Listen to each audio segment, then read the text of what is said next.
just didn't talk about, didn't acknowledge even as they happened. But not long ago, I was revisiting certain family facts. An uncle on my mother's side, having had a quiet lunch with my aunt and his mother-in-law, after the main course was cleared, went out into the garden and shot himself dead. He became, oh, poor Uncle Charles. My grandmother, who would check into Silver Hill Psychiatric Hospital on a regular basis, but when I was little, I overheard her saying how superb the chef was, so for a long time I thought Silver Hill was a spa. My grandmother was always depressed. She actually used the word. She was always lying down in a dark room. And there was a lot of alcoholism, a lot of cocktails. Of course, my family was fortunate enough to have the resources to keep all that suffering hidden from the world. We were able to keep it behind closed doors, behind curtains drawn by the help. I was diagnosed 20 years ago, but only a handful of very close friends knew what I was living with. And it was a miserable way to live. All the secrets. Finally, I had to decide if I was going to keep the curtains drawn, or if I was going to open them and let the light in. Because of the suffering I'd seen in my family, I decided to open them and to talk about my illness. And I have found that the more I talk about it, the easier it is and the better I feel. I live on the Upper East Side. It's hard for people to accept the fact that I'm living with a mental illness because I don't live on the streets. I mean, if I'm carrying a bulging shopping bag, it's because I've just left Bergdorf's. Someone actually said to me, "Darling, you're too chic to have bipolar disorder." However, over the years, I've become the maven of mental illness on the Upper East Side, a clearinghouse for information. Thousands of people have come to me in private because there is still such a stigma surrounding mental illness, so much fear and misunderstanding. It is a terribly hard thing to accept. We aren't mentally ill up here. We're delicately wired. I've heard it all.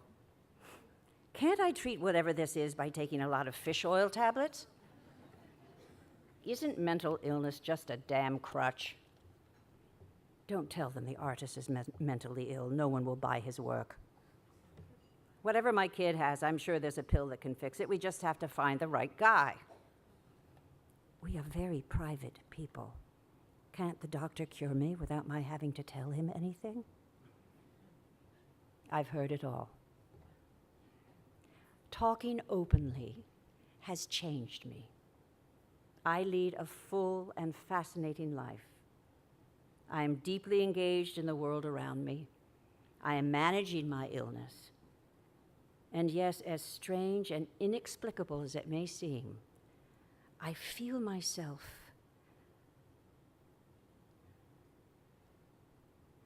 healing.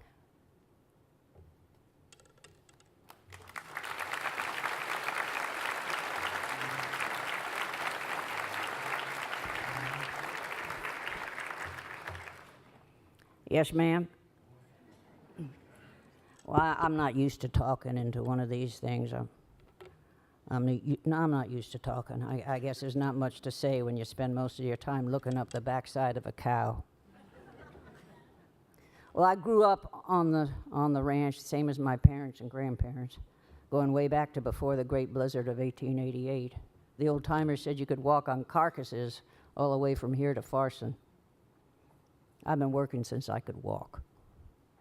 No, thank you, ma'am. I'll just keep it on if you don't mind.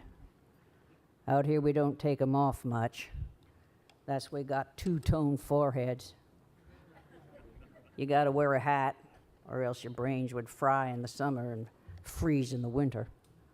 Well, sometimes we wear ball caps, but you always wear a cowboy hat when you ride into the rodeo ring. We all rodeo. Every Tuesday night during the summers, fathers and sons that get together, team rope. My son Raymond was real good. He and his best friend went on to be high school team roping state champions. Well, you always wear your best hat into the ring, but they almost always get blowed off, but you start with it on. I'd say we're ornery, and we're proud. We don't like to be told what to do. We'll give you the shirt off our back, just don't cross us. And we don't like doctors. No, ma'am. Being from a rural area, we are very independent about everything, but especially about getting sick. People don't even like to admit they got a cold, you know. Something has to be really serious for you to go to a doctor. Besides, where I live, the closest hospital is so far away, people joke you'd better start heading over there while you're still feeling good if you hope to get there by the time you're sick. I know an old cowboy cut off his own big toe rather than go to a doctor for an ugly ingrown toenail, and that's the truth. I'm here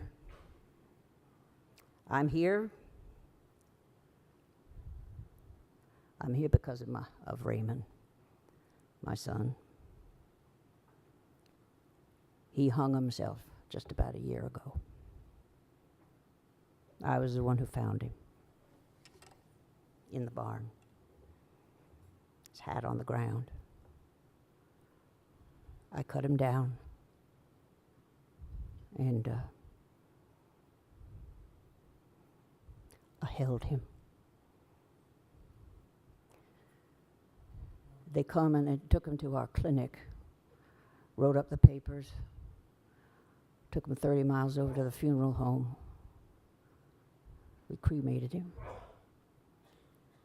He'd started staying in his room, wouldn't come down to eat, kept to himself more than usual.